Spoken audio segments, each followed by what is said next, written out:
Alright, today we're going to be animating a run cycle. I'm going to go through, actually it's a run cycle with characters, so it's not just a generic run cycle. And it's going to be exaggerated, and I'll show you how I kind of like to do overlap and how I initially pose the character with the face and the whole 9 yards. So let's get to it. Alright, so let's get this set up. Delete these guys and make some new buttons. Turn that off. Turn all this off. Turn this back on. Okay. So I have my pole vectors set to 1. Independent hip is on. Feet controls. Everything's ready to go. Okay. So I'll start off. Make sure my preferences are set correctly. So animation is right. So weighted tangents, auto, undo, set to infinite, time slider. Oh, that's wrong. So animation, or sorry, settings. This is film 24, animation. Right.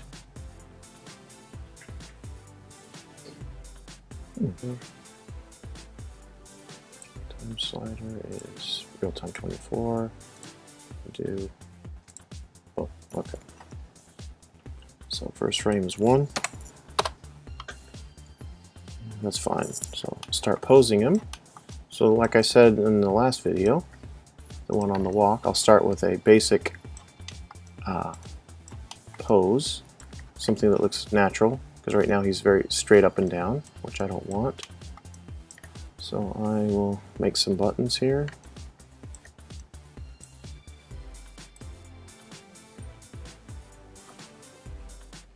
Or actually, so quick select sets, all.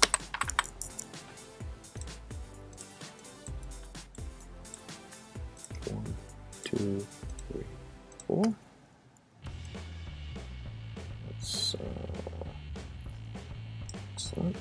Spine. I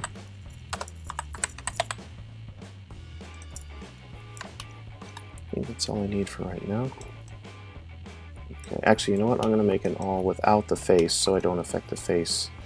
Even though I don't think I'll be doing any expression changes, I'll still go. I'll turn that off.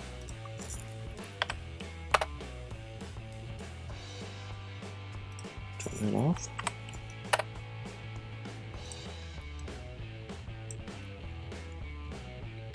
Create. Set. I'll put all, and I'll put 2. That way I know it's the one I want. So, okay. Alright, so let's pose him. Okay, so the first thing I'm going to do is grab his spine. Put like a natural curve to it.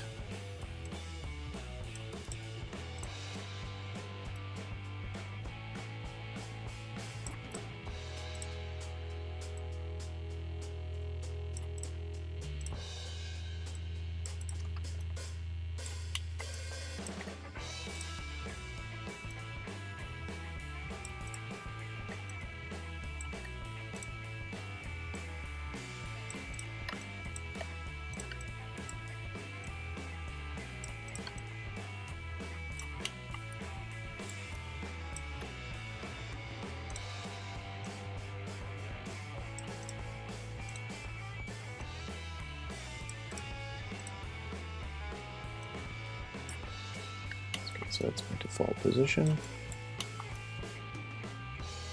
Okay. So I'll grab everything.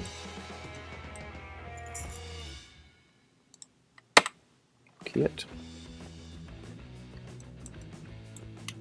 So we'll start with a, since we're going to animate a run here. I'll start with a high point where he's about to come off the ground. So since the foot's forward, that means the hip's going to be rotated this way. These pull vectors probably need to be out here some. This guy needs to be up. Make that foot like that. So I'll probably do kind of a bounding run, something pretty simple but fun. So here, again, like in the last video, I kind of go over the how much range of motion you can get when you use the feet, and the feet are going to be kind of rotated out some. These are not straightforward. And the knees over the toe. Doesn't feel dislocated.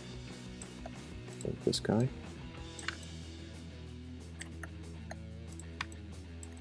So actually just raise him up. Like that. Okay. Start working on that upper body. Just grab his spine. At the top here. Rotate them that way. Because these oppose each other, the legs oppose the upper body. And so a lot of times I like to exaggerate the run or the walks more than they'll in the final. It just makes it easier to see it. That's what's awesome about 3D is you can kind of overdo something and then just go in the graph editor and scale it back. When I worked on Shrek 2, I had a couple scenes with Donkey, and when I was starting, I was learning their proprietary software, so I had to do a run or a walk with Donkey, and he had sim on his tail and his ears, so it was really cool because you could just like grab the ears, pose them, and then boop, run a sim on it, and the simulation would kind of give you a nice overlappy, would do the overlap kind of for you. You just set the parameters and you could up it and bring it, up and down. And the problem was whenever I would set, like let's say the back, the rear end was moving, like a normal walk. The sim was always not enough for me. I wanted it to be more fluid, and I noticed a lot of the times it looked kind of like that.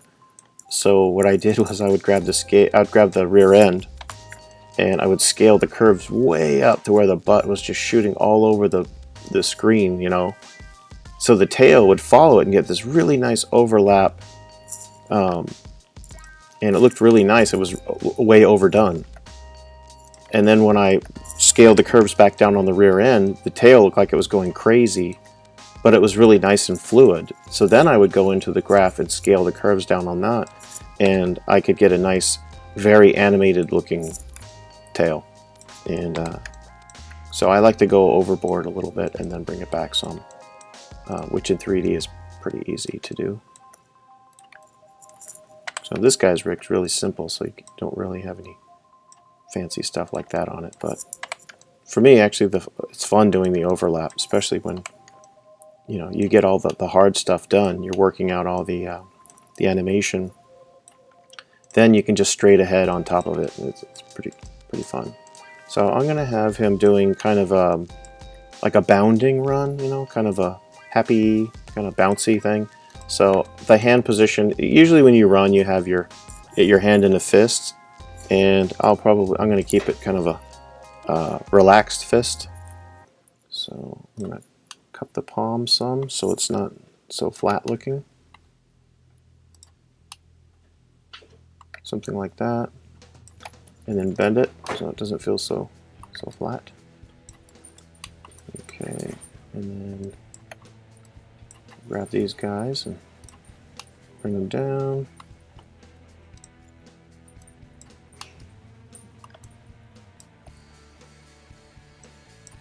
So I do it additively. Like I start with the pinky, work my way up.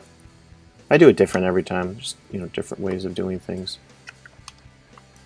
Grab these guys like that, and then do this one. like that.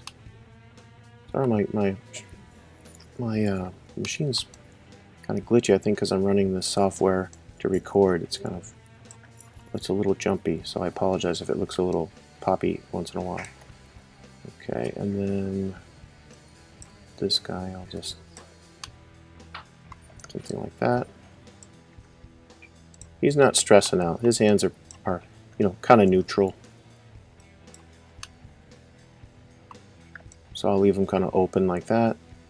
And then that way when he's animating, or when he's running, we'll animate his hands later. So I'll just copy that. Make sure that's all keyed. Copy. Paste.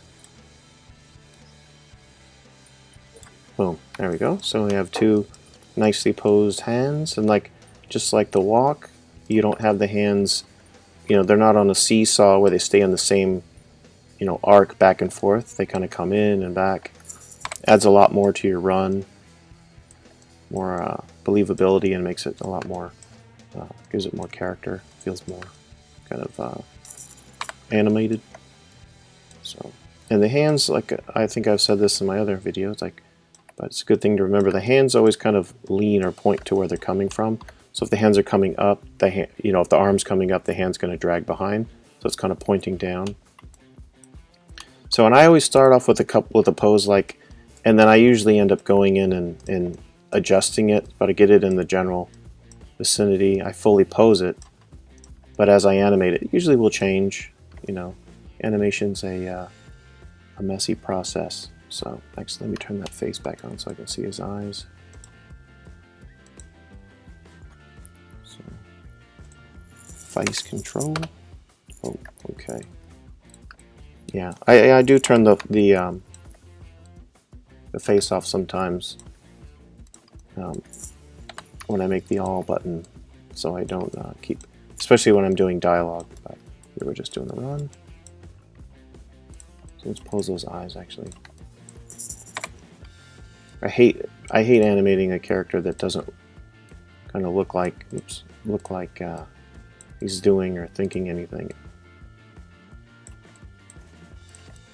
Pull that up a little bit.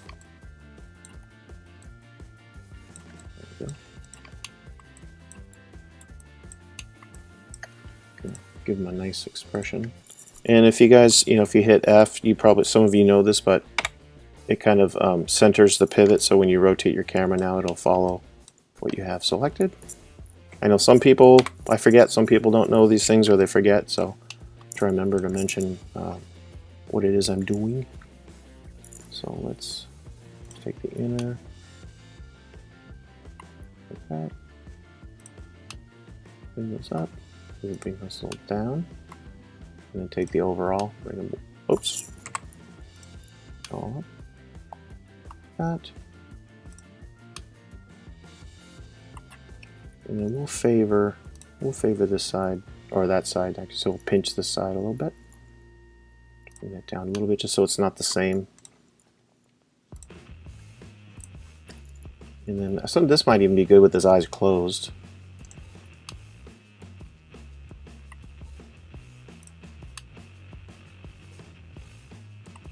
Kind of just like running along, like doo-doo-doo. He's very happy, not a care in the world. So we kind of want to give him maybe smiling eyes, where his lower lids kind of push up a little bit on the corners. It's to get sometimes a little curve to it. It'll make him feel a little bit like because he doesn't really have cheek control. It'll give him a nice smiling eyes. So the inner lid.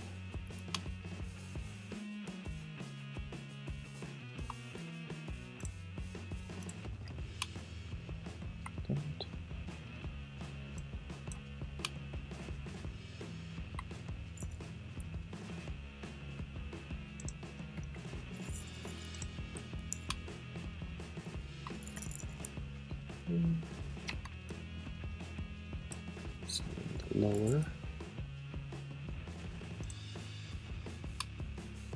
Oops. Mid, lower outer.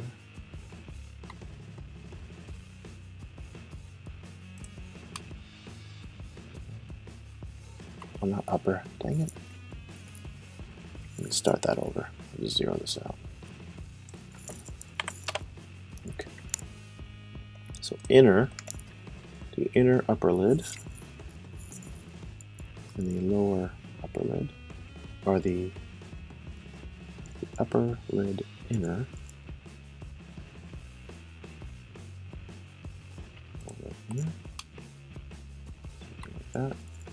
And the outer lower and the upper outer. Bring those up. And we can take these guys and bring them down some. And it feels kind of like I don't have a care in the world. And then we'll give them a bit of a smile. That's not a smile. So the corners up, down. And like, I don't like even expressions. It looks robotic and kind of fake. I always favor one side over the other. So I'll pull the mouth up a little bit, pull it over this way, rotate it. There we go. And then maybe his lower lip. Downward curve. Something like that. And clench. Nah. Puff. Nope. Pull. Yeah. So I just experiment until I get with it until I get what I want. You don't look stupid. Okay, let's bring in that middle some. So, I'm gonna bring the jaw up and just close the mouth that way. There you go. That looks pretty good. Actually, I think I will stick his lips out some, like give him kind of a pucker. Should I puff it? No. Lips clench, and then maybe pull. There you go. He's like, I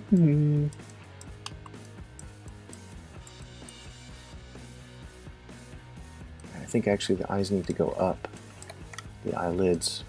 See, like I'm sitting here doing the face myself, kind of seeing what it feels like. I have a little tiny mirror I look at too sometimes, but usually I just feel it, and that tells me what expression I'm going for. So we will take these guys and bring them up like that. With low lid. It's a little too much. But I'm getting closer to what I want. So I'm going to zero these guys out again.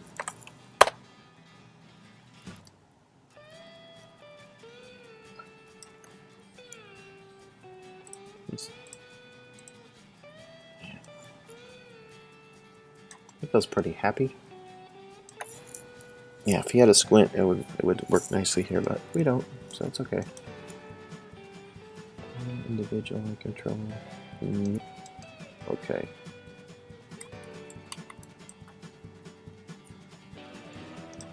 So I'm gonna rework the eyes here again. See, that's the trick to animating is in setting up your poses and all that stuff.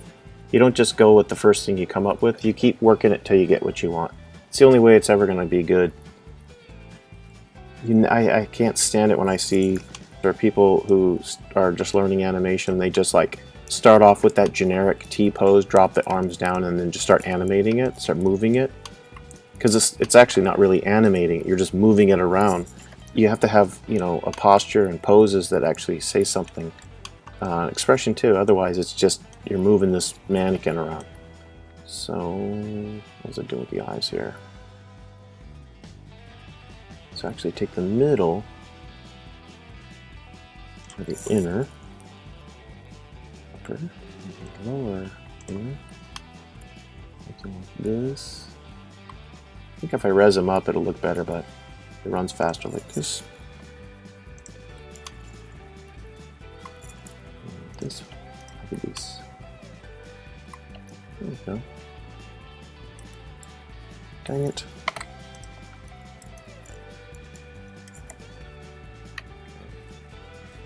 I think that's pretty good. I'll give him a bigger smile too. Let's give him a bigger. Oops. Corner. Let me bring that down a little bit. Yes, lips are a little too clinchy. And then maybe bring that mouth open a little bit. And maybe tone down the old corner here. And then use the middle one for rotating. And then raise it up. I think bring it up. Looks good. There we go. That looks pretty good. Maybe even open the mouth is just like, haha. He's like, yeah. Woohoo! That's pretty good. We'll leave that like that for now. Okay, so now we have our fully posed guy. We got hands, hips, shoulders. I actually think at this point the shoulders might be dragging some. I'm not sure, but I'm going to leave it like this until I get into the thick of it. Then I might change some things. Oh yeah, I probably bend his toe like that. Okay, so select O. S. So everything's keyed. So then I'm going to copy that over to, I'll make it 25. I'll make it 30. Okay. Or 31, I'm sorry. Always odd numbers. You want to keep it on odds. It's easier to figure it out because animating on 2s is the way I learned it in 2D.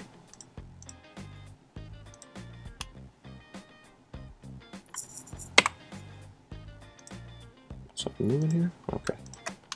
It's easier to calculate because you're like 1, 3, 5, 7, 9. So alright.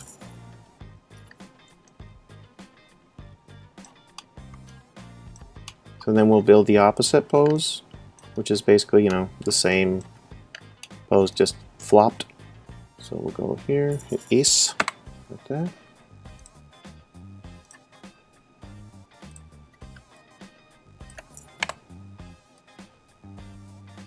I just kind of eyeball it. Doesn't have to be perfect. Animating, you know, what makes animation awesome, in my opinion, is that hand touch look. You don't want it to be too perfect. You know, it's like when you watch 2D animation and you see it's all flickery, especially when it's pencil test, or you look at the old Milk Call stuff, or Nine Old Men stuff like Milk Call and Frank and Ollie and all that stuff from the 60s and 70s. It has that kind of scratchy look. I love that. It just feels so, you know, so raw, I guess. Okay, so I'm going to zero this guy out. Not to say that the new stuff isn't awesome, but I like the drawing stuff. Like Triplets of Belleville is an awesome movie. It's kind of pays homage to that.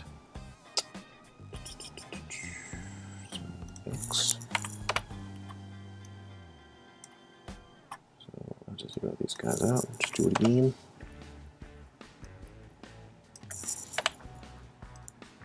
And then it would be in the middle, just like the walk. The foot's under the body, so when one foot's off the ground, your foot needs to be centered underneath the body, otherwise they're off balance. So when this guy's feet are up like this, he's running, they need to be something like so. Copy that over. And this thing is glitching like crazy. It's pissing me off here. Alright. Oh, there we go. There you go, anime run. Okay. So now let's do the upper body. And let's grab the old spine. So what I'll do is I'll kind of just look at these, see how they fan out here. And notice I'm not using the cog. I don't use the cog for runs. You know, when I'm doing any kind of twisting or bending or anything, I use as little as possible. That way you're using the back and the legs rather than the cog, because the cog isn't where you actually pivot from. So that's about the amount of fanning from one side to the next. So from here to there, you can kind of eyeball that. Boom. Okay. And this right there. And this guy goes back. Okay. And if you get into, you know, like you might notice that I animate either in auto or linear, because I don't like working in stepped because you get gimbal and stuff, and I don't like the way it looks because it flattens your tangents, so you don't really see what's going on in the middle. And I like to use what's going on in the middle sometimes to create breakdowns. So from there to there. So I'll take this guy. Look at that. That's negative is x. That's negative 8. So this should be around 8. Like that. And this guy, he's this negative 9. So this should be around 9.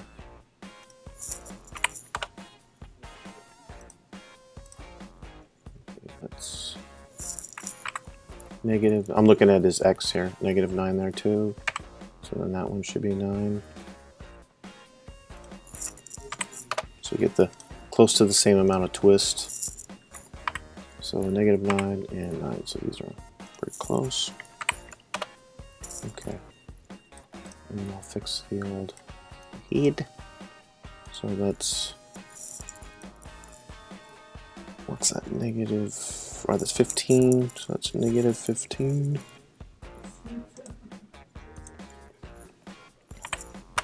Boom. Then we'll look at his head. It's 11, so we go negative 11. There you have it. Okay. So let's fix that hand.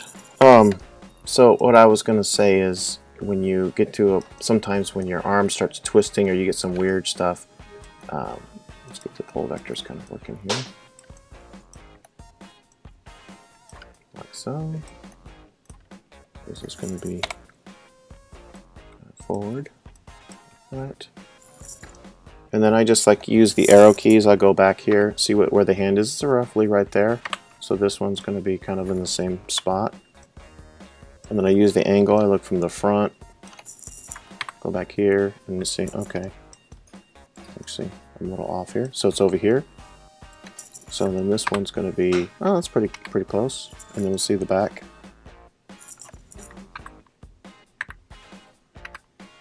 Oops, wrong one, wrong way. So that's where it is now. That's where it is there. So we want to do the opposite side. Okay. Get that shoulder. You see how we're posing everything. It really gives you more room to pose your characters. When you start posing the shoulders and the hips and all that, it gives your legs and arms much more range of motion, more room to move. You get better poses.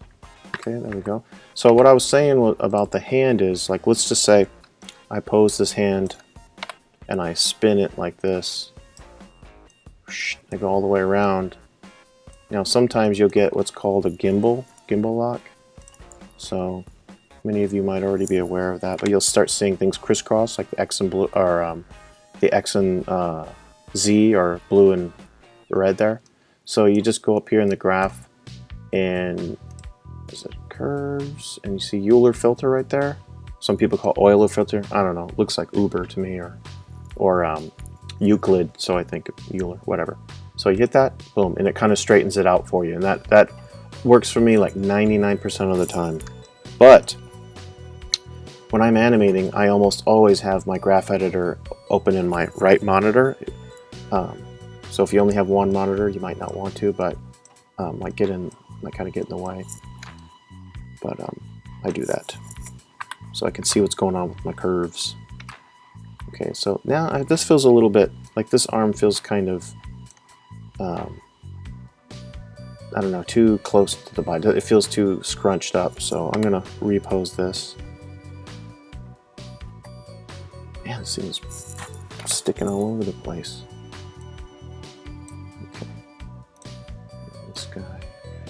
I like the way where it is. So then I'll look at this one. And I'll grab this and kind of do the same thing. Pull it out some, like that. Okay, so I'll stop this here, and then we'll pick up. Let me save this.